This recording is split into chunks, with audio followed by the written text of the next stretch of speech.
Hello, my name is Rebecca Chandler. Thank you for joining us today. Today's webinar will be on A to G approved courses in the UC Doorways portal, and it is brought to you by the California Career Pathways Trust Assistant Project, a partnership between the California Department of Education and Napa County Office of Education. And I am Rebecca Chandler. Thank you for joining us. I am a content specialist, and I have written and revised numerous A to G approved courses. That's me. I hope everybody's had a chance to vote in the polls that I put up of how many CTE A to G approved courses have you submitted, and when was the last time you wrote an A to G approved course? I see many people have responded, but not everyone.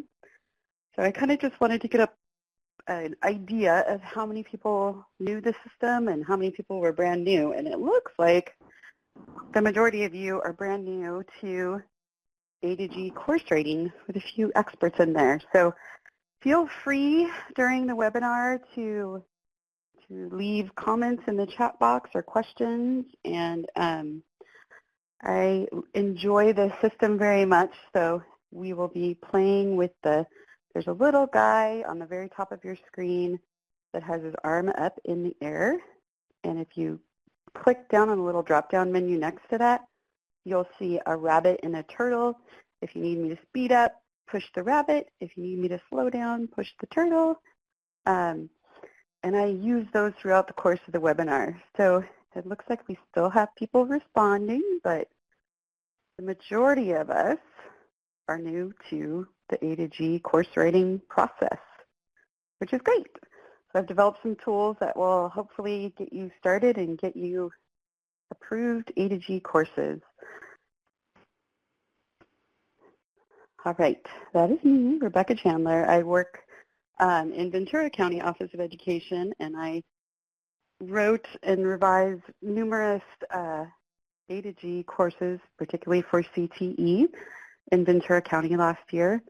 And I really enjoy the curriculum writing piece, and I'm blessed to be in such a county where I can do fun, inventive things and bring new classes. And so I think we are ready to get started on the webinar.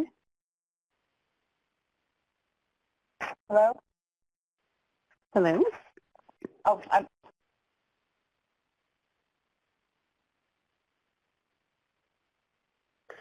All right. Again, thank you for joining us. And today we're going to discuss A to G approved CTE courses in the UC Doorways portal. Many of the counties and schools and district offices are realizing that getting our CTE courses A to G approved is opening up doorways for students all over, students who want to go to college and be able to learn a skill, and students who want to be able to learn a skill and move forward in their life regardless of what they're doing after school. I hear some chattering, so I think we are muting everyone right now. And if you have questions, please feel free to leave them in the... Yeah, I'm going to mute everyone and then unmute you again, just to make sure that we don't have any more interruptions. Okay. You have been muted. To unmute your mute off. All right, you should be fine now. Great. So we are back and ready to roll. So we're going to discuss how to write a CTE course in the Doorways portal. And I've developed a tool that we'll be using throughout this webinar. And also you should have received it from Tammy. If not, you'll get it with the recording. So as you can see, let me just scoot back for a second. As you all know, I'm sure that if students want to go to a college straight out of high school, they need to complete the A to G requirements to be considered to go to college. And often this can be an issue when it comes to wanting to complete a 2 or 3 year pathway. So our goal is to make sure that we are able to still allow students to complete these and continue on in their pathway. This is hopefully familiar to some of you.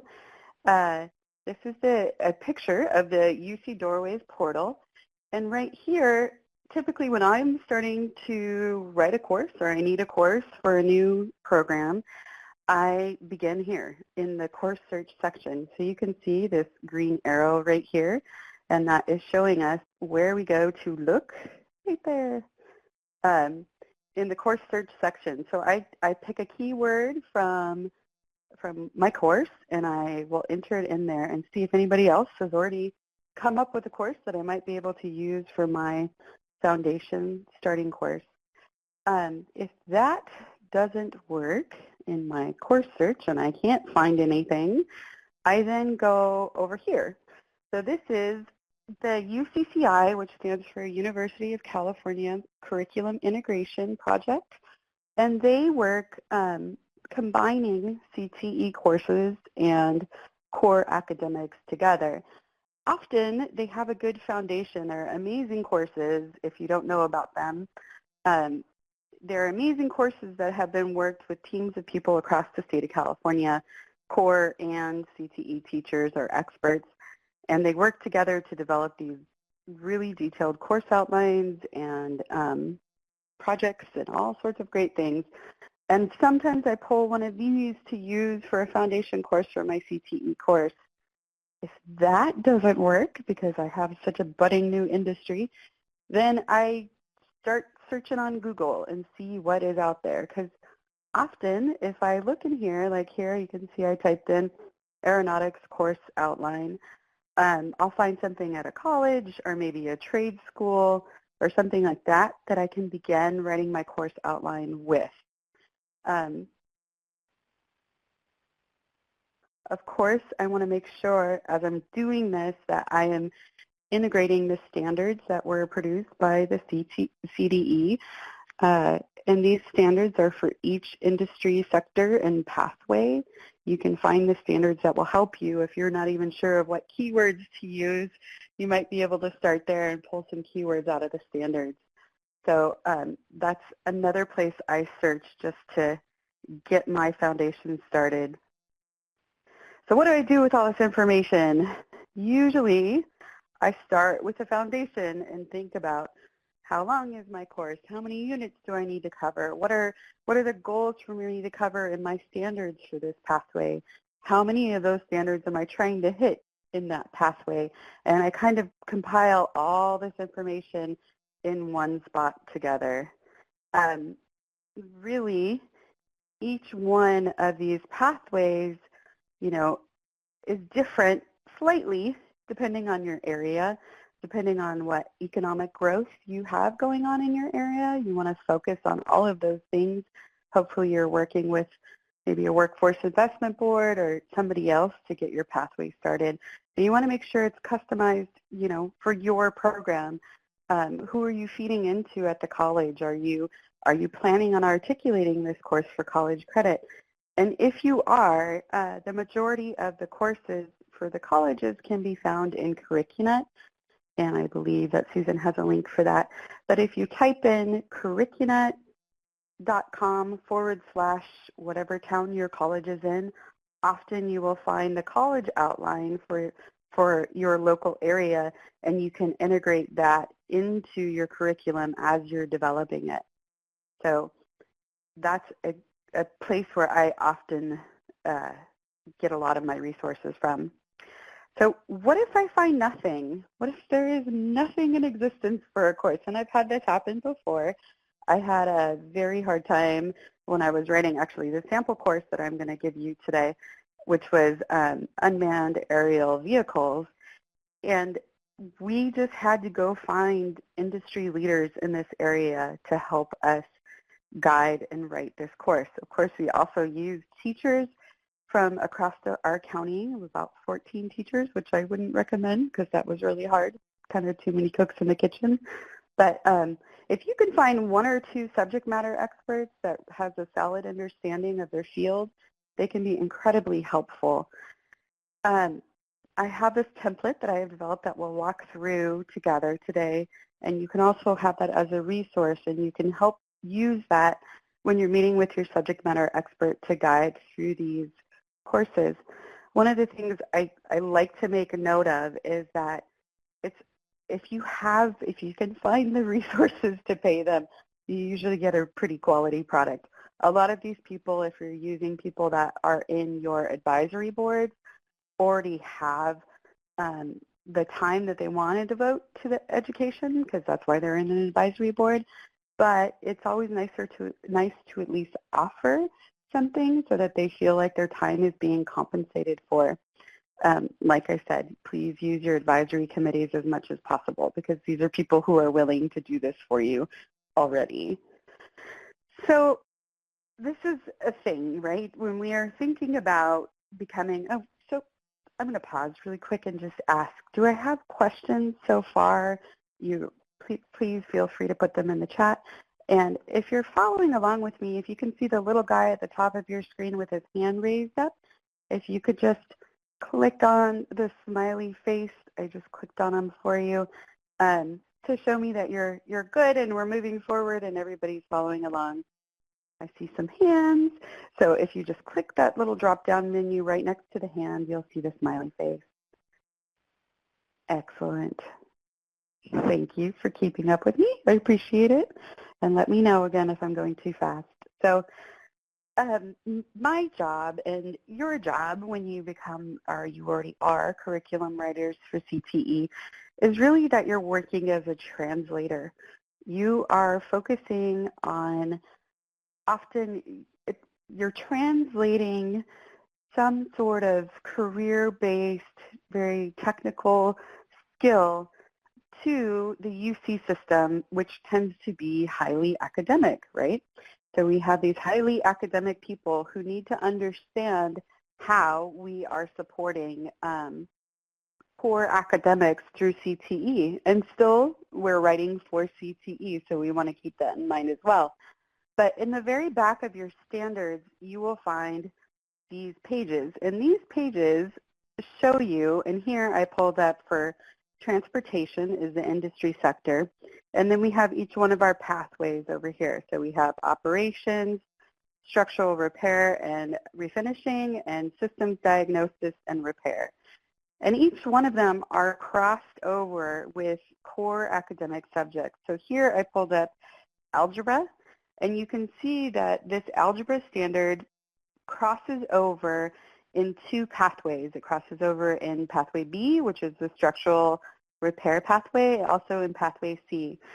So I can see that as my CTE teachers are teaching this particular standard, this standard which is B 3.0 and B 6.0, that they are covering those core academics. So you want to make sure that you're bringing that up as you're writing your course and showing the correlation of how we're supporting other content areas.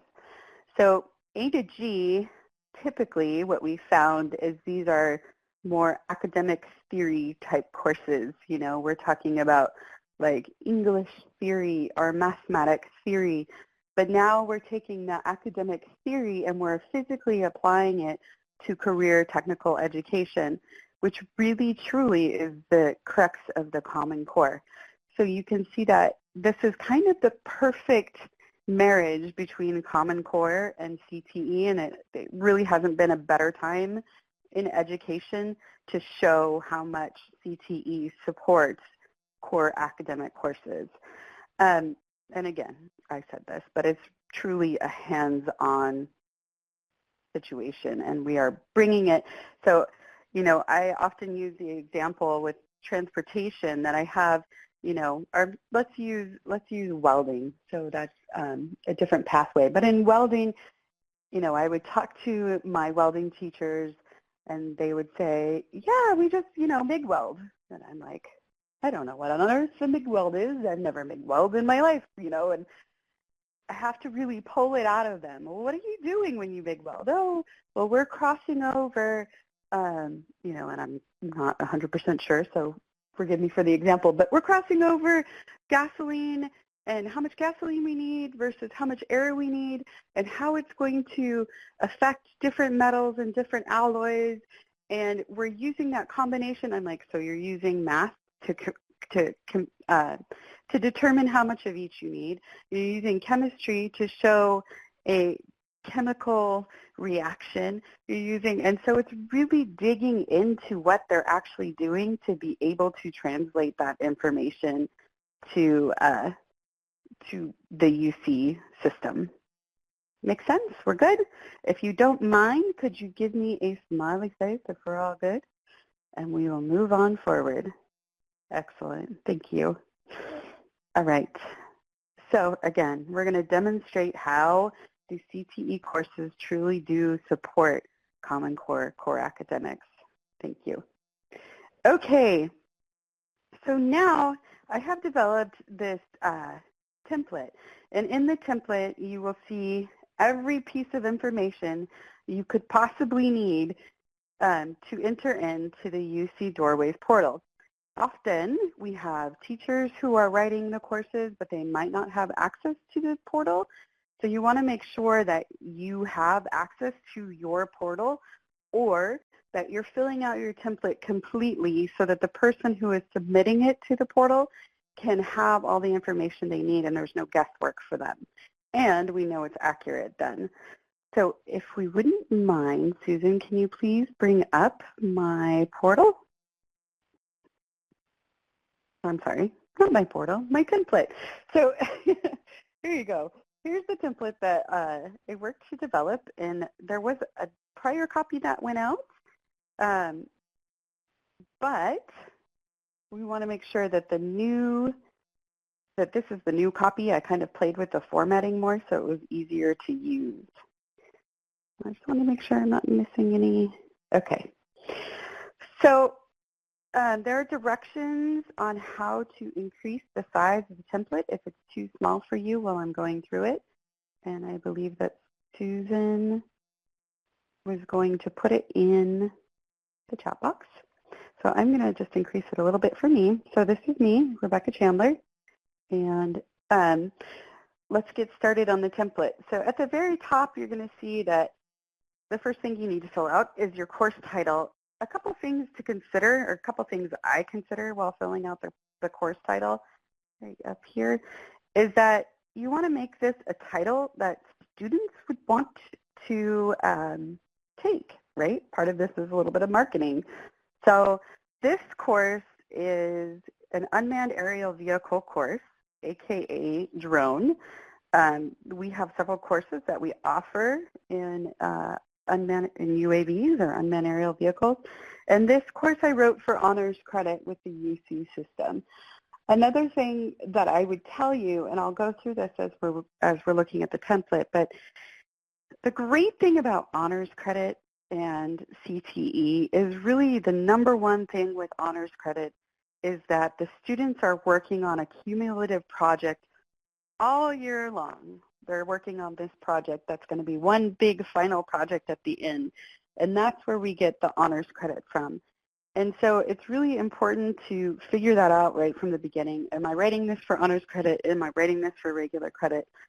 Typically, not always, but typically if it's a capstone course, if it's the last course in my pathway at capstone, then I would want it to be honors credit because I want students who are serious about the course. And, you know, a lot of the times, like in this type of industry, many of our students who are taking these classes are college bound. And so I want them to get the credit in honors, right? Because that gives them a bump in their GPA, depending on where it is as far as the category. So I'll get to that. Another thing you want to think about is your CBEDS code. The CBED code we try to do as a county because the main purpose for these is reporting up to the state with them. So we want to make sure that our codes are correct. CBED codes, just to forewarn you, they often retire in case you didn't know that. So it's important that you're getting the latest and greatest CBED codes that are out there. And then I move on to my course description. So the course description should be 3 to 5 sentences in general, and you want like a 1,000-foot view of the course. In the course description, you just want to say what are students learning from a really high level, like what is the overarching themes of the course. And I don't want to read off of my template completely to you, but you can see in this area, and you'll get both templates, one that's empty and one that has my sample course in it so that you can use it as an example when you're actually writing a course. But just a high level of what's going on in the course. Okay. Questions on course description. Again, we don't want every single unit put out there. We're not making a huge list. 3 to 5 sentences is more than enough. Okay. So I'm going to move forward. If there are questions, please feel free to type them in the chat box and I will get to them as soon as I can. The next thing you're going to see is the prerequisites and co-requisites. So here you can see that I have put in for unmanned aerial vehicle or aerial systems, we require that they take the lower level course first. So we put our prerequisite in unmanned aerial systems. It's a prerequisite, not a co-requisite, meaning you take it before you pass it with a C or better in order to get into the honors level class. And then a co-requisite is something that you take at the same time. One of the things that it will ask you, is it required or is it recommended? So if you put required, the student has to have completed that course with passing grade before taking it. If it's recommended, then that means it's a good idea for them to take whatever prerequisite or co-requisite together, but it's not required. Okay. So scrolling down, you're going to see what is the length of the course. It used to be in years past that it was, I've heard this many times, that it has to be a full year course. It doesn't. Depending on your schedule and block scheduling and all that stuff, you can have a semester course that is A to G approved. But a lot of them, I would say the majority of the courses that you find in the portal are full year courses.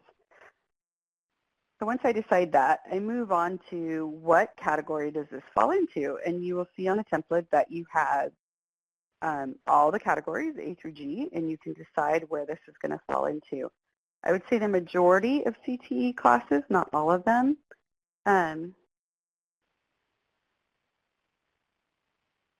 So the majority, I'm going to get to your question, John, but I'll probably take it at the end because I want to keep going, but I will get to it, I promise. So in here, I would say the majority of the classes either fall into F or G for CTE. Not always. You have like the courses, like the UCCI courses, which are integrated into history and English and math and science.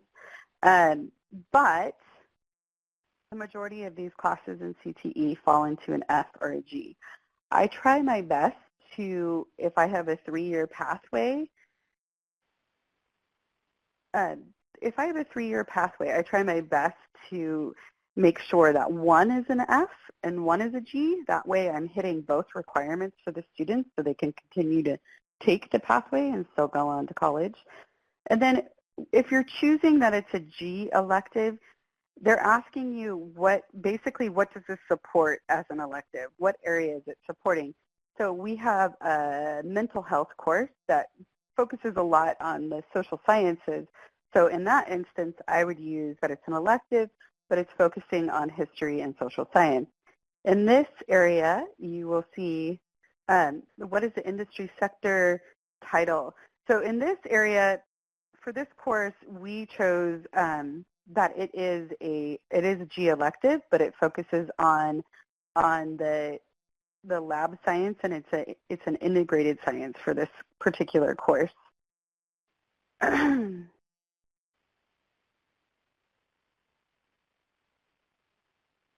That's a great point, Sue. So Sue just said that they were able to get their video course both F and G, so then students can take it for what they need it for, which is also a best practice. Excellent. And yes, I would say, John, just you should really, I usually justify my course because that makes it sound more important, really. Your part of this is that you are selling this course. Like you are saying, I have this great course. Okay. So the next sector we move on to is the industry sector and the pathway. So industry sector is the overarching. So here we have transportation is our industry sector.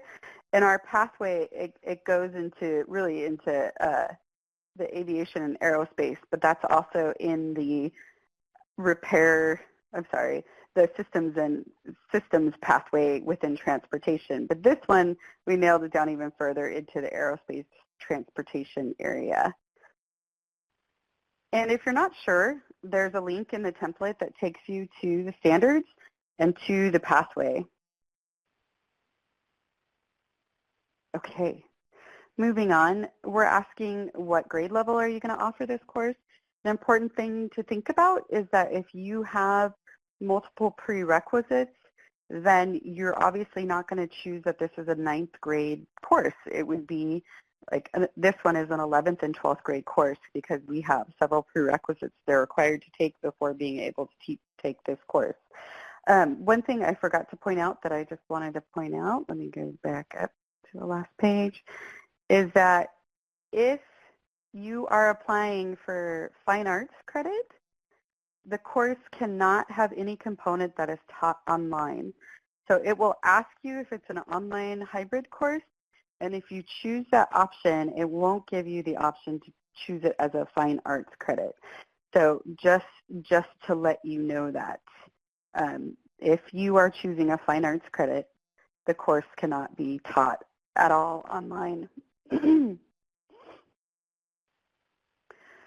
So my next question is, will this course be taught for honors credit? Yes or no? I can tell you that I didn't realize how controversial this would be when I worked on teaching it, right? So I'm sorry. When I was developing all these honors courses, I thought, this is great. Every district will want these courses. But what I realized is that a lot of districts were very hesitant to offer CTE courses for honors credit. Having said that, I think many of them have come around because once they actually read the courses and saw how rigorous they were, they thought, oh, okay. But it comes back to that idea of translating and really making sure that you're justifying why it is an honors course. And there's that word again, John, justify. But you're really showing how the honors courses, why students should get honors credit for a particular course. If you're doing that, again, too, you want to make sure that they have a culminating project that the students are working on all year long. And that's going to be asked of you in the template that I have created. So the next one, again, is this online, hybrid, or classroom-based? One of the things I like to point out in this section is that if it's a hybrid class, that means you are substituting classes, like you're substituting class hours for online work. So say your classes normally meet 5 hours a week, and this course only meets 1 hour a week and 4 hours are taught online. That's truly a hybrid course. If it has an online component, meaning you use an LMS to store information, then that is not an online course, and I would mark no. It's only if you're substituting course hours for online time. Okay. Sorry. I'm just reviewing the questions really quick, but I'm going to move forward. LMS does equal learning management system, yes. No. Well, okay, so I'm going to hesitate to comment on the credentialing questions because, yes, Google Classroom is an LMS, but the credentialing questions really are up to the districts to decide. in our district, if they're taking a fine art course and they have an arts, media, and entertainment credential, then we allow that teacher to teach it. In our county, in general, we do. But it really, truly is a district decision on the credentialing piece. So that is something I would ask your district about. And yes, Google Classroom is that. Okay. Yes. So, sorry, let me scoot back up. The course overview, 3 to 5 sentences explaining the overall content of the course. I usually like to add stuff in here if the course is articulated already, or if it's going to be articulated, I will add that in here. I add in like key words that they use within the course that is also, you know, core principles, such as in here, students will show mastery of piloting, programming, mathematical principles, aerodynamic design, through the scientific method and continuous application of their UAS knowledge. So we're hitting a big amount of core academics in that sector. So that is something that I try to do, because you want the course, again, going back to that justify word, but you really are showing that you are supporting core, curricular, and CTE all at the same time, because they truly in life are integrated. So questions, comments, concern, if you're following along with me, if you could give me a smiley face, I feel great. Sometimes you feel like you're talking to a computer, but I know you're all there. Thank you so much. So, and I'm not going to read through every detail of the course. That's why I gave it to you guys, so that you can have the time to do that on your own, or it'll really come in handy when you're actually writing a course. So the next section I'm going to get to is this course content section, right? And this is the nuts and bolts of your course. So in the course content, rule of thumb is you don't want less than 6 units for a year-long course. To me, that's pretty high level. I typically, on my courses, I try to write 8 units, not 6, and that gives me 4 units for the first semester and 4 units for the second semester for a year-long course. I think that's a good number. You don't want, like, you see a lot of the courses in the Doorways portal, especially the older courses that were submitted before the new kind of formatting came in. You don't want them to be 20 units long, because then you're really down in the weeds, and I really don't think the readers want to read 20 units. They just want to get a good idea of what you're doing. And really the key part in this area is that you are using your critical thinking skills in the course. So when you're writing your content section, you don't want to list here.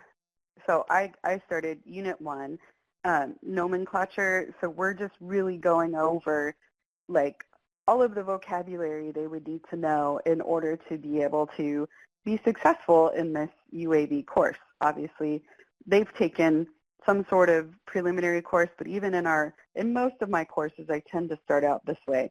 A lot of them, you know, in CTE, the first unit winds up being stuff to do with safety a lot of the times, because we're in more of a shop type situation. But so you will see here, I start with the content section. And one thing I want to point out that I have found to be really helpful for me is that I have multiple sections, right? If you go into the UC Doorways portal, you'll just see a blank box right here. You won't see content, sample assignments, and culminating projects. I point out for them the content, and then I point out for the reader some sample assignments. And the culminating project piece, which is down here, I use only when I'm writing honors credit courses. So again, we said earlier that if you have an honors course, you have to have a culminating project that carries through the whole year. This looks a little wonky in here because I wanted to give you the full course so that when you guys use this, it's actually applicable and you can use it as a good example. So you can actually scroll when you're not in Adobe Connect. You can scroll down and read what I have written in here. So starting out in the content section, first, like I said, I usually write the word content in bold and underline it. And then here, all we want is 5 to 7 sentences that cover deep critical thinking, what the student will be learning, why that's important for the student to be learning it, the teaching methods that you're using, and the overall value to the student. So you can see, you know, a lot of the times I think the mistake that's made in this section is that, like in my welding example, they would say like TIG welding, MIG welding, you know, introduction to flame or something like that, and it'll be a list of stuff that they're going to cover. While I totally agree they're going to cover that stuff, half the time the reader that you're talking to doesn't know what you're talking about. So it's important that you kind of take out as much as you can industry-specific terms so that your reader can understand what you mean. And if you do use them, kind of describe what they are so that your reader really has a good idea of what you're talking about. So in this first section, the students are going to analyze the different industries that use unmanned aerial systems, or drones, and then they're going to do research and determine how long how long can they fly, what kind of thing makes them go, is it battery or is it fuel, the basic components of the aircraft, the airplane, which is also the drone, and then they're going to analyze, they're going to look at the vocabulary terms and identify them, right? So that's pretty much what they're doing in the first unit. And then we start talking about the summative project. But so you can see, you know, if you think about that this is a year-long course and there's 8 units in it, we can be talking about maybe this is a month's worth of information, but the level is really high, right? We're looking at it at like 1,000 feet up, right? And then we move on to, once I get like a general idea of what we're doing in the content section, we're moving on to the sample assignment. So what are students, what are a couple of assignments that they're doing in this section? Like, we don't want every single assignment listed. I don't want every single quiz listed.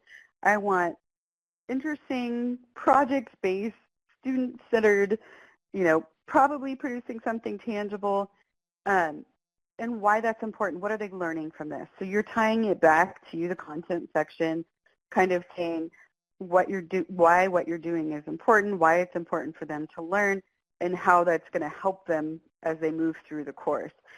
It's those critical thinking skills, and that's probably the most challenging part of writing these courses, is really figuring out why what you're doing is the best for your students. And then lastly, I move on, and again, 1 to 2 sample assignments. And that's like, you know, we're covering a month, but 1 or 2 of the big assignments that we're looking for. How do we get a copy of the document? So we are sending out, Tammy will send out a copy of the document. I think she sent it earlier, but she's going to send it out again. Yeah.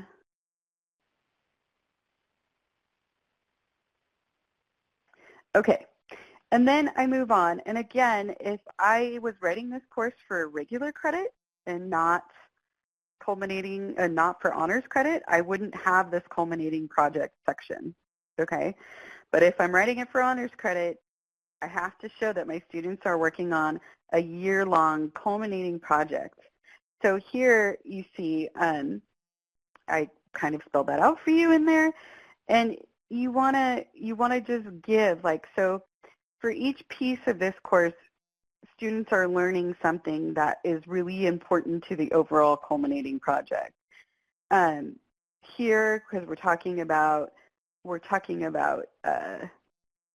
the nomenclature and really understanding it. In this course, eventually students do kind of build their own little drones and they fly them and they learn about them. But here we want them to just get down that they're gonna make a replica in this culminating project, but they're gonna understand the pieces of the aircraft through this culminating project and understand the vocabulary terms through that. So pretty creative because we're making a model. Project-based because they're learning through all of this stuff. And remember, like in these courses, don't be afraid to have like guided research in these courses, to be able to pull content from various places, because these are pretty, like this one was really hard to write for because there wasn't another drone course that had been approved in the state of California. So it was a challenge, but, think interesting, fun, project-based type learning. So, all right. And so basically in each unit, I'm going to do the same thing. I'm going to title my unit appropriately to what's in the section, and then I'm going to go through, and you can see even here, this is an approved course. And in this content section, I have 2 sentences. 2, so I'm not listing every single important detail. I'm giving a very high level of what they're going to do in this unit. And another thing to point out is that if you have a unit where your content and your sample assignments don't match and they're not well supported, meaning like you're not showing the importance of it, that's a reason for rejection. So it's really important that each unit that you write is applicable to the overall course, and it's applicable to how you are testing it through the sample assignment. And again, because I wrote this for honors credit, you'll see in each of the culminating project section, they are building a little bit more and a little bit more to their final culminating project, or they're learning something that is key for them to understand to be able to do the culminating project. Are we good? Can I get a smiley face from you guys if everybody's still on target with me?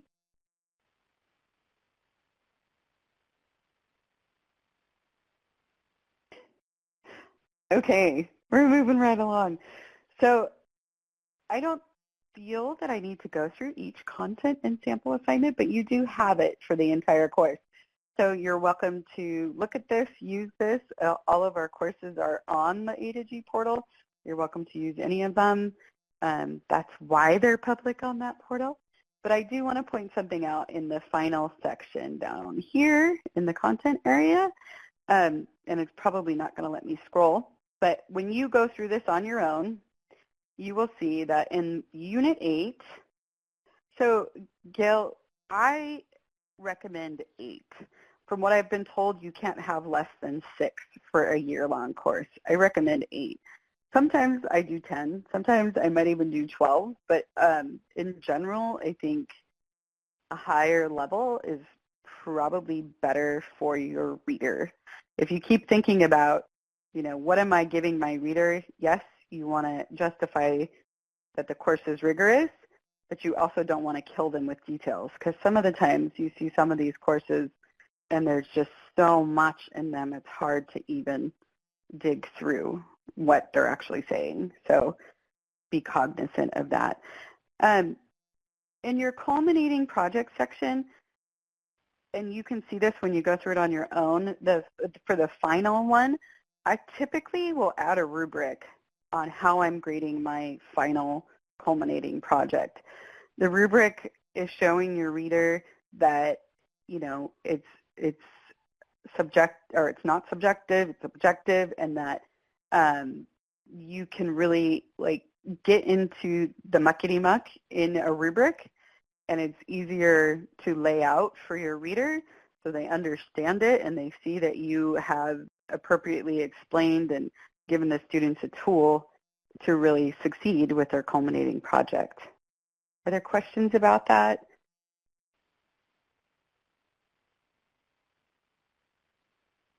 Okay. So in the instructional materials section, I hear a lot of questions about this part with CTE.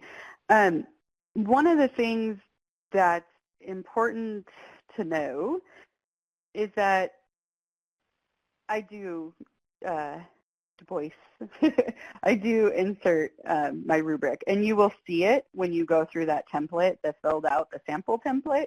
You'll see my rubric in there for that project. I just can't scroll down.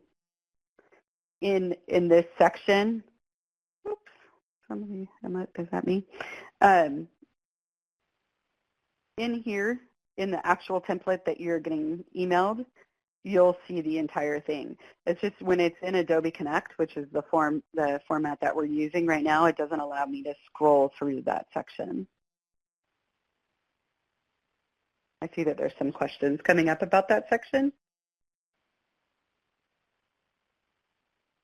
Just on a side note, one of the great tools that I love to use is called rubistar.com, and that is a rubric making site that's very easy, helps you do it. So I have a question from Denise. She said, should you only insert a rubric if you're doing a culminating project? Because if you're doing a culminating project like this, you're probably applying for honors credit. And if that's the case, I would. I don't insert rubrics for each one of my sample assignments because really what the UC system is asking for is like 3 to 5 sentences for your sample assignment.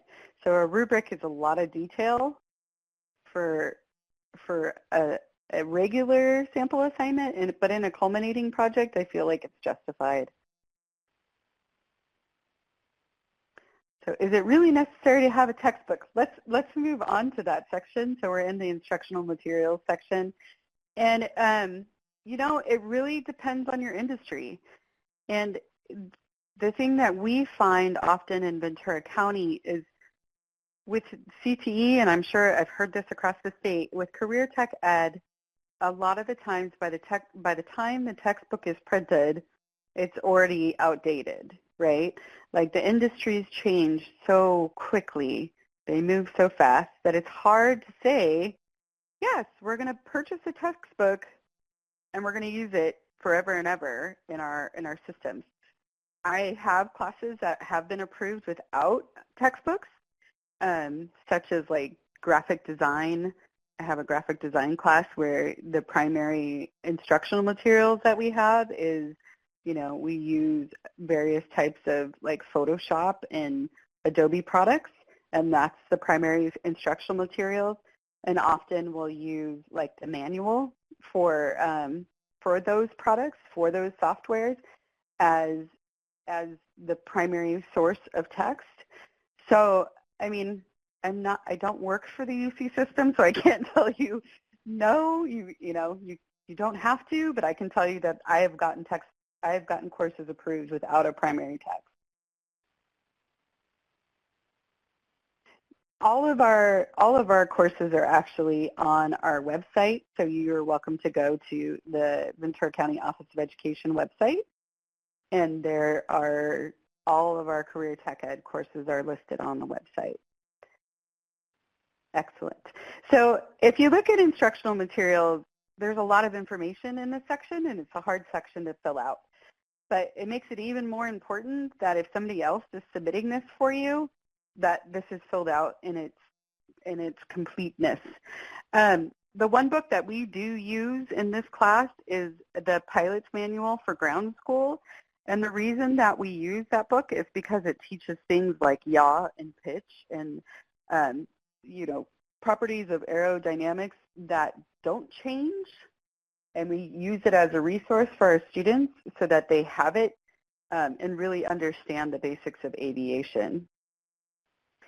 The other thing, you know, you will see that there's various types of books in here, and not all of them are read in their entirety.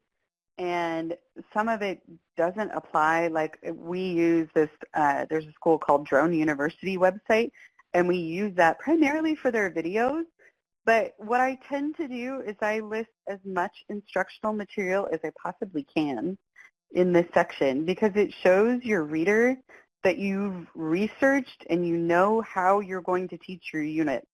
It's really, really, really important. It kind of takes your class out of this theory of what I could teach to these are my resources and my tools that I'm actually using to teach my course. So it's very important that you have all of these pieces completely filled in. And a lot of the times it's hard, like, you know, when it asks for an author and you're talking about a website, often you can't find that, you know, or if you're using a manual, the author might be, you know, Ford. I don't know. You know what I mean?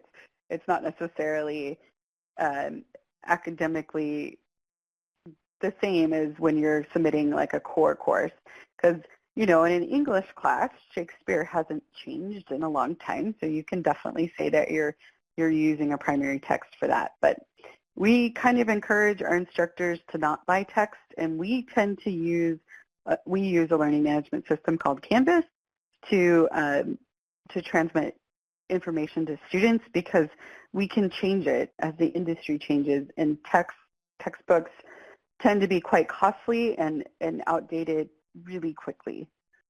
So questions on the instructional materials section? All right. I'm going to ask you guys for some applause. You know, I'm feeling a little insecure. Just kidding. But if you click down on the guy raising his hand, there's a little applause up there. Yay! Keep going, Rebecca. All right, so that is my template, and you guys should both, thank you. You should have gotten already one that was filled out and one that was empty that I hope you can use, and it'll work for you as you're developing your courses. Now we're going to go back. Well, actually, I'm going to pull up my desktop. And so I'm going to share my screen, and I'm just going to show you the portal. So really, really, really important that whoever manages your portal for your site, that you ask them to add you to the site so that you're connected for your school. This is going to, let me go back. This is what the portal looks like. Can you guys, let me see.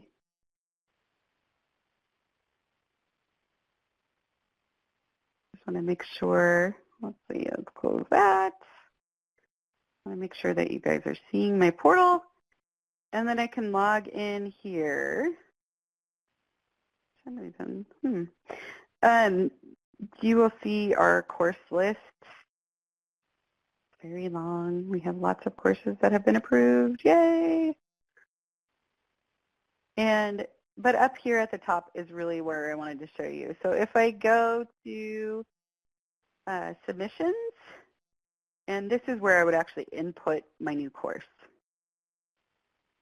I would go to add a brand new course, and I would walk through the pieces. And here you can see everything that I've asked you in the template is laid out in here as well. So you are the person submitting your course would have everything you needed. Again, the portal doesn't open until February 1st, so we have some time. But you can start working on your submissions before then. Okay, and now I'm going to go head on back. I'll stop sharing my screen. There we go. Perfect.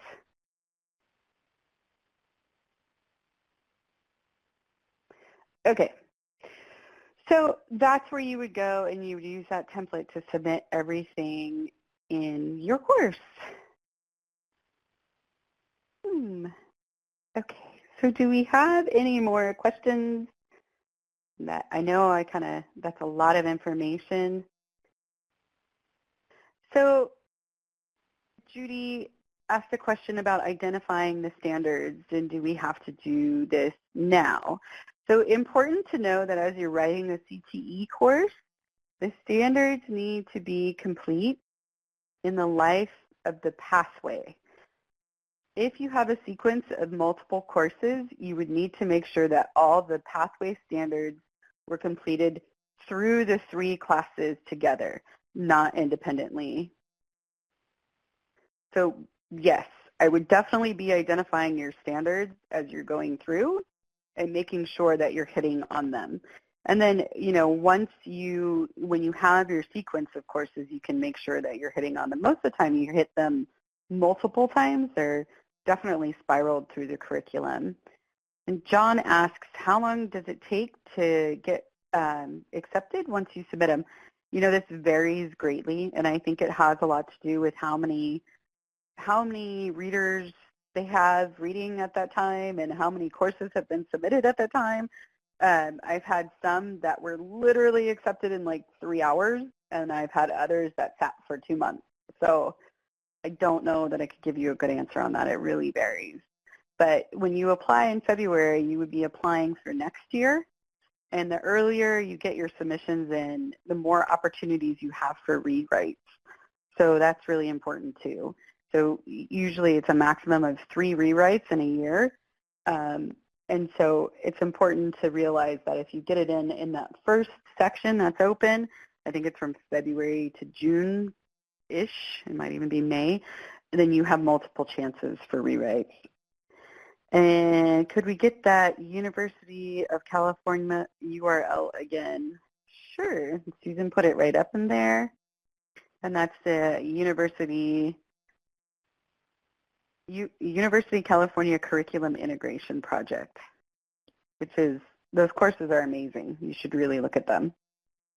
Those ones get tricky, though, with districts and who should teach them because they're cross-curricular between core and CTE. Do you know if Project Lead the Way courses are all UC approved already? We don't use Project Lead the Way in Ventura County, so Oxnard does, but as a county office, we don't. But the way to find out if it is approved is that there's a section in the portal that says find a program, and you can click there, and if Project Lead the Way is listed there, it should say so. Yes, it's under a program of study. And same with ours. So if you're looking for any of my courses in the portal, any of the Ventura courses, you would find it under the ROC program of study, just to let you know. If we are exploring courses offered through an online publisher that are, so if you're exploring, that kind of leads into my next webinar that we're going to do, and that's how to adopt a course, which is pretty easy. And so if you already have an A to G approved course that you're adopting for your district, you basically just have to pick it out and say you're using it at your school site, and it'll be on your list.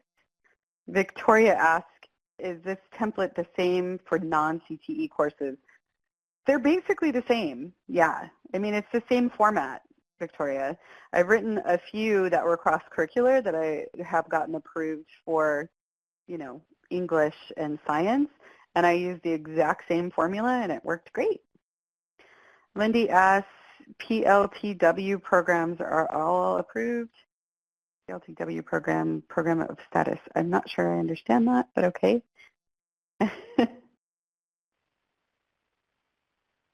Okay. Where did you find? So that's in the program of study, Alicia. So we just have 3 minutes left in the webinar, 2 minutes left. So we're getting short on time. What is up right now is the next webinar that I'm going to do, and that's more on adopting existing curriculum, revising a course that's in the portal for your use, like customizing it if you maybe are pushing it for articulation or you need to change it for your district or school, and then updating your existing A to G approved courses, and this is really important in CTE. So that webinar is going to be on March 30th at 3:30 to 4:30, and I hope that you guys can join me. We also, let's see, we need to, there we go. So one of the things I had brought up to Tammy and Susan was that I would be willing to offer like a weekly meeting if you needed my help on a Saturday, which I didn't know if any of you guys would do that or not. So it looks like we are a third right now, but if you wouldn't mind filling out the information, just fill out the poll and let me know if you'd be interested in if I had like a live chat session on a Saturday. And trust me, I know Saturdays are hard, but I don't know that I can make it during the week. If I could, it would be super late in the day, which I don't know if people would come. Okay, well, thank you for that information. I think we're good. Now we would like it if you would do me a favor and leave some feedback. You can only click your stars once. So before you click on this, decide if you want to give me 5 stars or 1 star. Hopefully you'll give me 5. And this is just giving feedback for the CDE to see that we're doing our job. And I hope we've been helpful to you. It doesn't look like they're...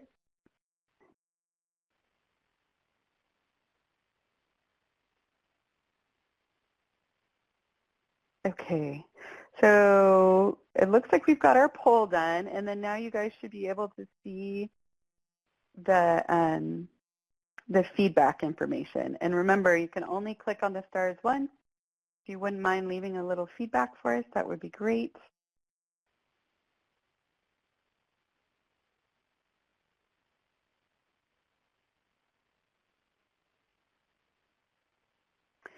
Thank you so much for attending. I really appreciate it. I know it's the end of a long day, and I hope I've been helpful for you.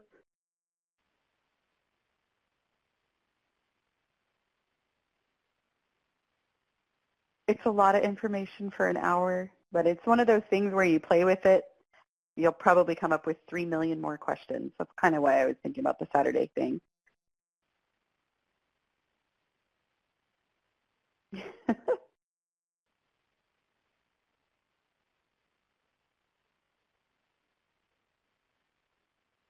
Oh, you guys have been lovely. I really appreciate your time, and thank you again for attending at the end of your day, and I hope you guys all have a wonderful rest of the week, okay?